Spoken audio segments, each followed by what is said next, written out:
దేవరాజ్ గౌడ్ మాట్లాడుతున్నా. మీ అందరికీ నమస్కారము. హైదరాబాద్లో మూసి ఉంచిన కళ్ళు దుకాణాలను ఎంబడే తెరిపించాలి. 50 సంవత్సరాలు నిండిన గీత కార్మికునికి 5,000 పెన్షన్ ఇవ్వాలి. 25% గౌడ సొసైటీలకు వైన్ షాపులలో రిజర్వేషన్ ఎంబడి అమలు చేయాలి. 93 జీవోను రద్దు చేయాలి. మరియు సర్దార్ సర్వాయి పాపన్న జనగామ జిల్లాకు సర్దార్ సర్వాయి పాపన్న జిల్లాగా నామకరణం చేయాలి.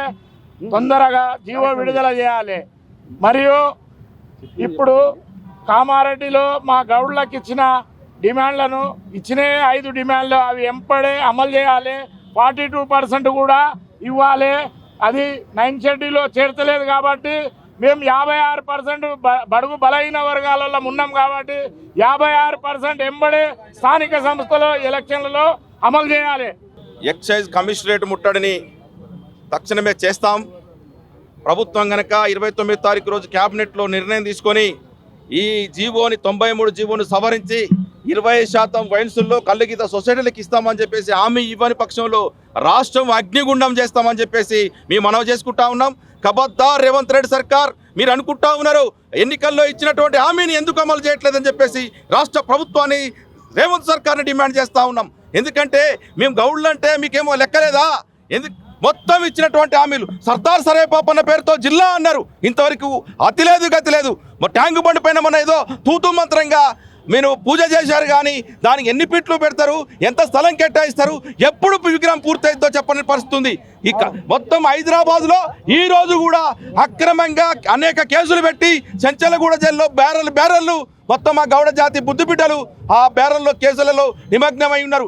అదేవిధంగా ఇప్పుడు హైదరాబాద్ మొత్తం ఎమర్జెన్సీ ఉంది. కళ్ళు గీత వృత్తిపైన కత్తి పెట్టిన సర్కార్కు మేము బుద్ధి చెప్పక మానదు. తక్షణమే హైదరాబాద్లో కళ్ళు దుకాణాలు ఓపెన్ చేయాలి. సర్దార్ సర్వాయి పాపన్న పేరుతో జనగామ జిల్లాకి పేరు పెట్టాలి. కళ్ళు గీత సొసైటీలకి 20% వైన్స్ ఇచ్చేంత వరకు కూడా మా ఉద్యమం ఆగదని చెప్పేసి ప్రభుత్వాన్ని హెచ్చరిస్తా ఉన్నాం.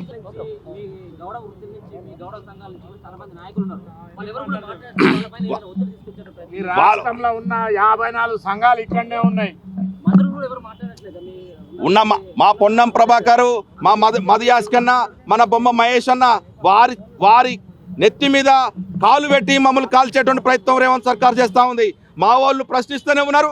వాళ్ళు కూడా మాకు హామీ ఇవ్వడం జరిగింది, ఖచ్చితంగా మీ సమస్యలు పరిష్కరిస్తామని చెప్పేసి. కానీ ప్రభుత్వం ఎందుకంటే ఎప్పుడు కాంగ్రెస్ ప్రభుత్వం ఉన్నా, రాజశేఖర రెడ్డి ఉన్నా, అంతకుముందు ఎవరున్నా, కోట్ల విజయభాస్కర్ రెడ్డి కాంచి ఈరోజు రేవంత్ రెడ్డి గారికి మొత్తం కూడా మా మీద మా వృత్తి పట్ల వివక్ష చూపిస్తూ ఉంది. కాబట్టి ఎప్పటికప్పుడు మా వాళ్ళని కూడా మేము రిక్వెస్ట్ చేస్తూ ఉన్నాం, తక్షణమే ప్రభుత్వాన్ని ఒప్పిస్తారా, ఏం చేస్తారో ఈ సమస్య పరిష్కారం అయ్యేంత వరకు ఉద్యమం ఆగదని చెప్పేసి మనం చేస్తూ ఉన్నాం.